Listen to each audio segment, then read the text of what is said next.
नमस्कार दोस्तों, फुंकू कोडर में आप सभी का स्वागत है। और इस वीडियो में हम देखेंगे कि ग्रिड क्या होता है, इसका इस्तेमाल कहाँ पे होता है। तो चलो देखते हैं कि कोडिंग डायरेक्ट कि हम किस तरह से करते हैं।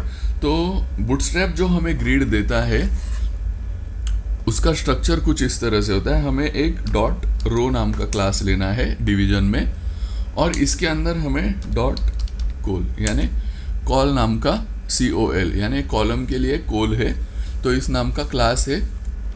इस तरह से हमें बूटस्ट्रैप में अवेलेबल होता है। मैं चाहे जितने कॉलम्स है वो ऐड कर सकता हूँ एक रो के अंदर। जैसे कि आप देख पा रहे कि मैंने यहाँ पे 6 कॉलम्स ऐड किए हैं और ये 6 के 6 कॉलम जो है एक ही लाइन में आ रहे।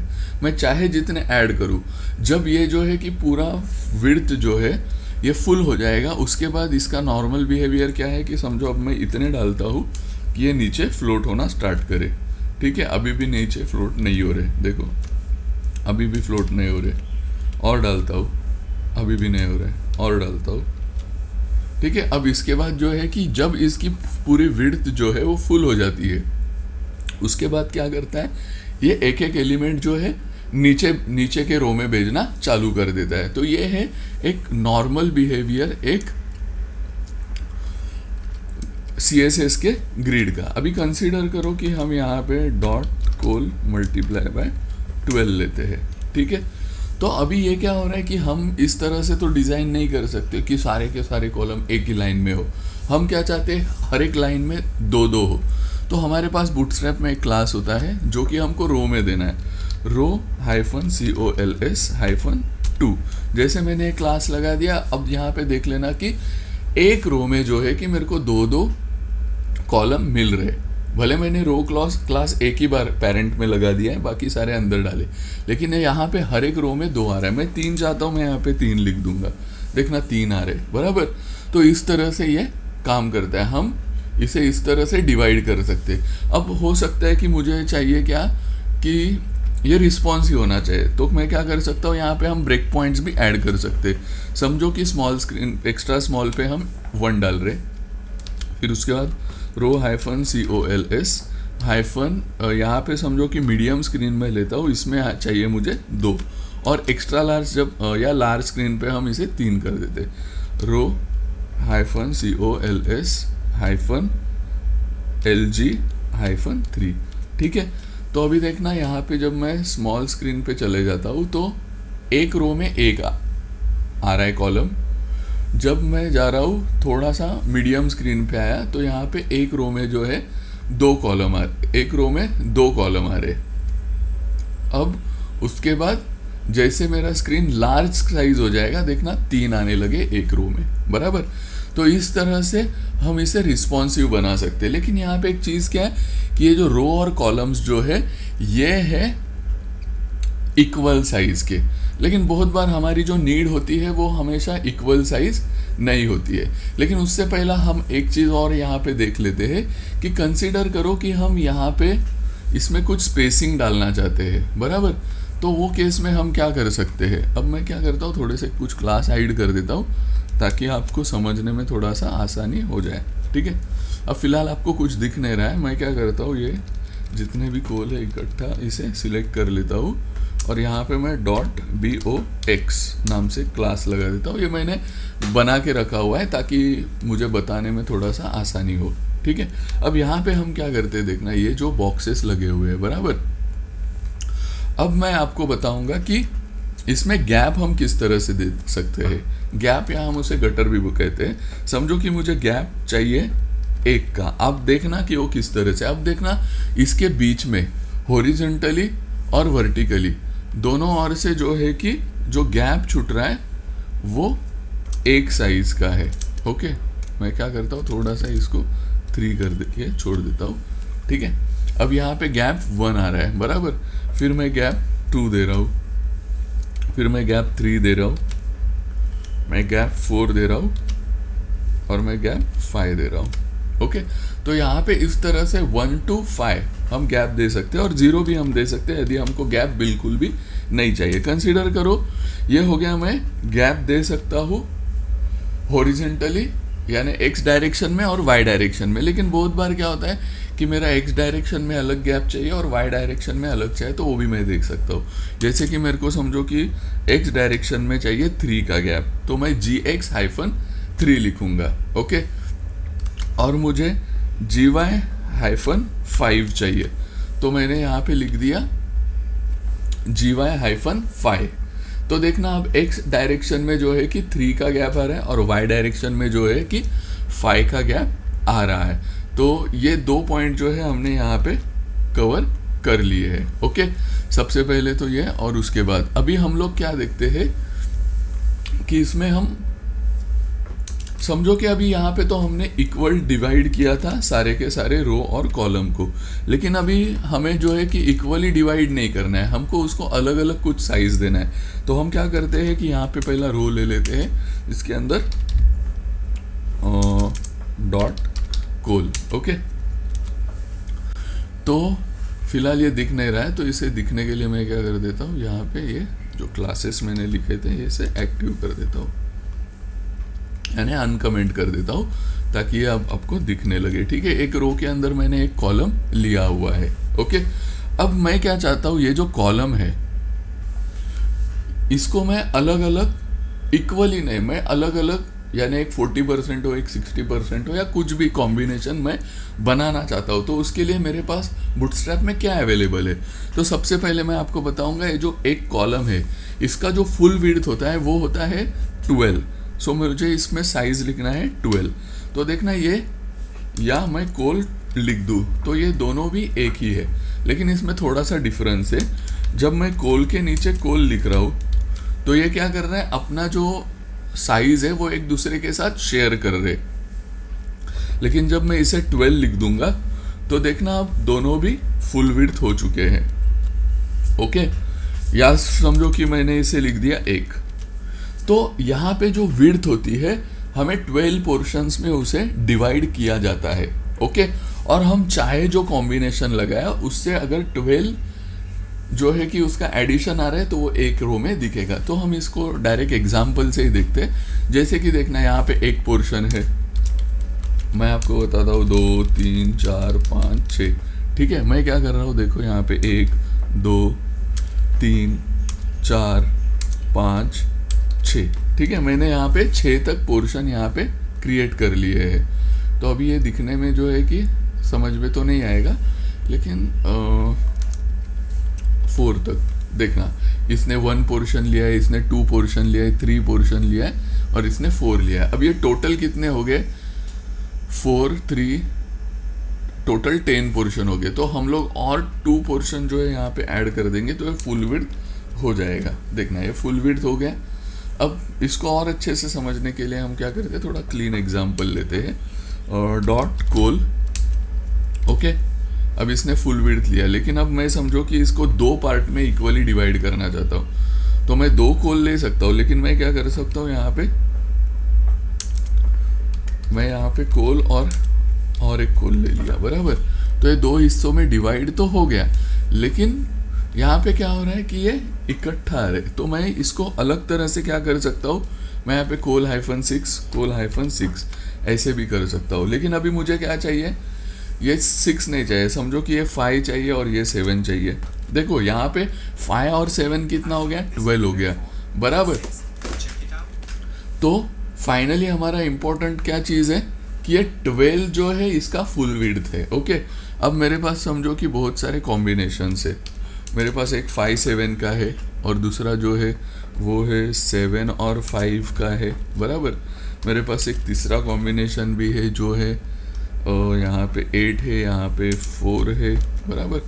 तो मैं चाहे जो भी कॉम्बिनेशन है, अब ये जो कॉम्बिनेशन है 12 हो गया, ये फर्स्ट रो में आया, दूसरा 12 का कॉम्बिनेशन सेकंड रो में आया, तीसरा कॉम्बिनेशन थर्ड रो में आया, और समझो कि मेरे पास और एक है, समझो ये इक्वल डाल देते हैं हम 6/6, ओके। तो ये एक 12 का कॉम्बिनेशन हो गया। तो ये जो है रो कॉलम जो है इस तरह से हम अलग अलग साइजेस में, अलग अलग विड्थ में हम इसे डिवाइड करते हैं। और बूटस्ट्रैप जो है हमें इसका जो विड्थ है वो 12 पोर्शन में डिवाइड करके देता है, और उस 12 को हम चाहे जो भी कॉम्बिनेशन है उसमें इस्तेमाल कर सकते हैं। ज़रूरी नहीं है कि हम इसे 2 में इस्तेमाल करें, हम इसे 3 में भी इस्तेमाल कर सकते हैं। For example dot call multiply by -4 multiply by मैंने 3 डाल दिया, तो देखो 4 के मैंने 3 क्रिएट कर लिए और क्या हो गया यहाँ पे 4 + 4 + 4 12 हो गए। और ये देखना लास्ट रो में जो है कि 3 कॉलम जो है फ्लोट हो रहे एक रो के अंदर, बराबर। तो इस तरह से ये रो कॉलम जो है ये काम करते हैं जब हमें अलग अलग विड्थ लेनी होती है। अब हम देखते हैं कि ये रिस्पॉन्सिव किस तरह से होते हैं, ठीक है। सो सबसे पहला हम रो ले लेते हैं, फिर इसके बाद यहाँ पे हाइफन कोल लेते हैं, ओके। अब यहाँ पे हमको क्या करना है, देखना ये कोल जो है 12 है, बराबर। लेकिन मैं क्या चाहता हूँ कि ये 12 ना रहे, ये रहे कि जब 6 मुझे इसका जो है कि 6 देना है, बराबर। लेकिन जब भी स्मॉल स्क्रीन रहे तो ये थोड़ा ज़्यादा छोटा लग रहा है, बराबर। तो मेरे पास यहाँ पे ब्रेक पॉइंट्स होते हैं, तो ये एक्स्ट्रा स्मॉल का जो है डायरेक्टली हम लिखते हैं वो एक्स्ट्रा स्मॉल में जाता है। फॉर एग्जांपल मैं 12 लिख दिया तो इसने 12 का विड्थ पूरा ले लिया। और मैं चाहता हूँ कि मीडियम स्क्रीन जब आए तो ये 8 पोर्शन ले ले, तो मैं क्या करता हूँ कोल -MD-8, ओके। फिर उसके बाद मैं चाहता हूँ कि एक्स्ट्रा लार्ज स्क्रीन जब आए तो ये 6 बन जाए, ओके। COL-LG-6। इसके अलावा हमारे पास एक्स्ट्रा लार्ज है और एक्स्ट्रा लार्ज, यानी XL और XXL, ये 2 है। फिलहाल मैं आपको 3 में बता रहा हूँ। तो अब हम इसको देखते हैं यहाँ पे, ठीक है। मैंने इसको सेव कर दिया। देखना जब स्क्रीन छोटा है तो ये एक्स्ट्रा स्मॉल जो है 12 यानी फुल विड्थ ले लिया है। जैसे देखना मीडियम स्क्रीन जाएगा तो ये 8 हो जाएगा। मैं जैसे इसको थोड़ा थोड़ा बड़ा कर रहा हूँ, अब देखना मीडियम स्क्रीन आए, ये इसने देखा इसका विड्थ कम हो गया, तो ये विड्थ कितना हो गया 8 हो गया है, बराबर। अभी मैं इसको और थोड़ा बड़ा करूँ तो ये विड्थ जो है वो 50% हो जाएगा ना, 6 हो जाएगा। देखना यहाँ पे 6 हो गया। तो इस तरह से जो है कि ये जो रो और कॉलम होते हैं ये रिस्पॉन्सिव होते हैं, ओके। और हम इस तरह से इसे ब्रेक पॉइंट्स ऐड कर करके हम इसे यहाँ पे लिख सकते हैं, ठीक है। तो अब हम इसके बाद अगला टॉपिक देखते हैं, वो है ऑर्डर, ठीक है। समझो कि हमारे पास एक रो है और इसके अंदर हमारे पास है dot call multiply by 3, okay. अब हम क्या करते हैं, फिलहाल के लिए जो कोल लगे हैं ना यहाँ पे हम DISPLAY-1 FW-BOLD बोल्ड, ठीक है, ताकि आपको अच्छे से दिखे। तो यहाँ पे मैं 1 2 और 3 ये नंबर्स मैंने यहाँ पे लिख लिए 1 2 3। अभी फिलहाल क्या है कि हमने कोई ऑर्डर दिया नहीं है, तो क्या हो रहा है ये जो ऑर्डर में है वो ऑर्डर में यहाँ पे रिफ्लेक्ट हो रहा है, बराबर। अब देखो कि हम क्या करते हैं, ये जो 2 नंबर है या तो फिर ये 3 नंबर है, ओके। हम ये 3 नंबर को फर्स्ट लेके जाना चाहते हैं, तो हम क्या कर सकते हैं ORDER-FIRST फर्स्ट। देखना अब 3 नंबर जो है फर्स्ट पे चला गया। अब मैं क्या चाहता हूँ ये जो 1 नंबर है ये लास्ट में चला जाए, तो मैं क्या कर सकता हूँ ORDER-LAST लास्ट। देखना हमारे पास ऑर्डर में फर्स्ट और लास्ट ये 2 क्लासेस है जिसे हमने यूज़ किया। तो इससे क्या हो गया 1 जो है वो लास्ट में चला गया और 3 जो लास्ट में था वो फर्स्ट पोजीशन पे आ गया है, बराबर। तो इस तरह से हमने क्या कर लिया है, इसे ऑर्डर किया है।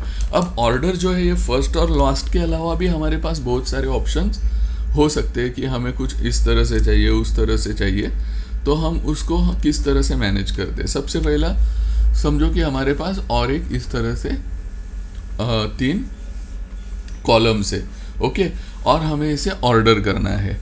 तो मुझे क्या चाहिए कि ये जो 3 नंबर है ये फर्स्ट में चला जाए, ओके।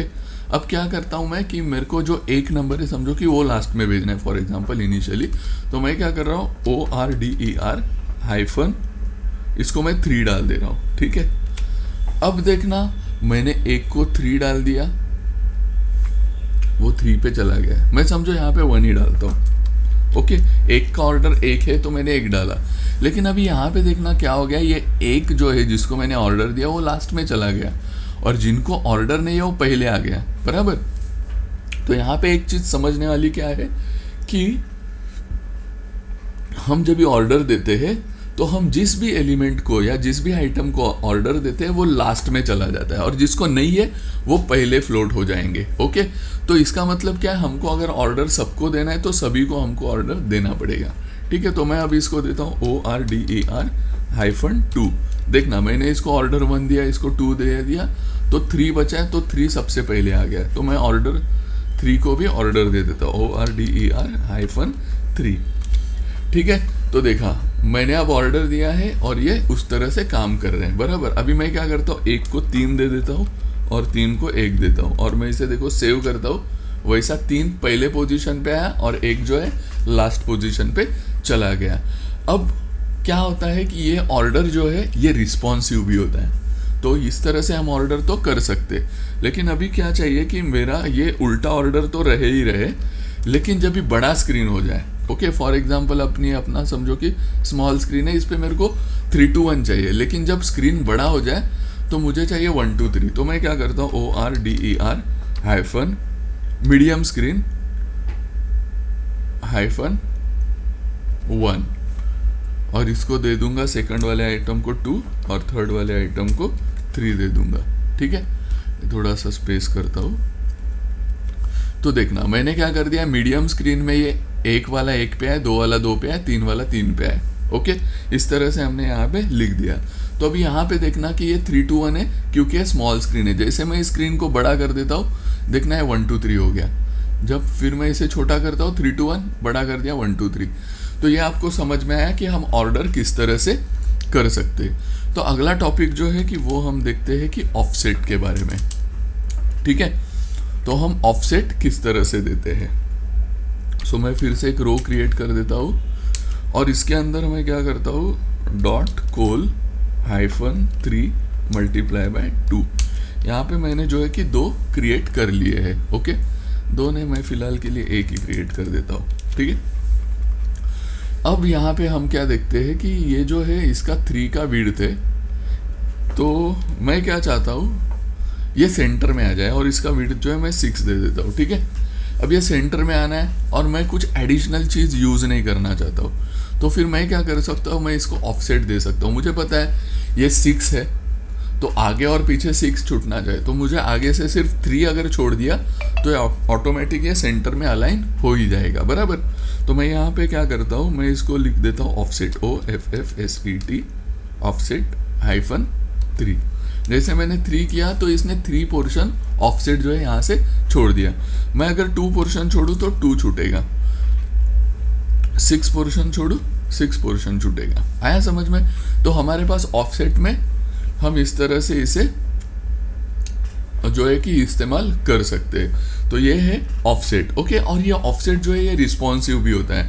अभी कंसीडर करो कि मेरा जो है ये कोल जो है ये जब एक्स्ट्रा स्मॉल स्क्रीन होगा तब ये होगा 10, तो इसका मतलब मुझे ऑफसेट कितना छोड़ना है, 1 छोड़ना है, ताकि एक यहाँ से एक लेफ्ट से एक राइट से छूट जाए बराबर। फिर मैं क्या करता हूँ, मेरा समझो कि मैं एक मीडियम साइज लेता हूँ, कोल-MD मीडियम साइज में समझो कि ये 6 है। तो अब मुझे क्या करना है, ऑफसेट OFFSET मीडियम साइज, इसमें क्या करना है, मेरा 6 है, इसका मतलब बचा 6, तो मैं 3 यहाँ से 3 वहाँ से छोड़ू, तो मैं 3 यहाँ पे लिख देता हूँ।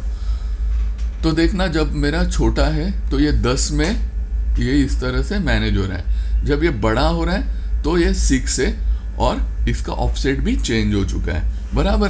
तो हम इस तरह से जो है कि ऑफसेट का इस्तेमाल कर सकते हैं।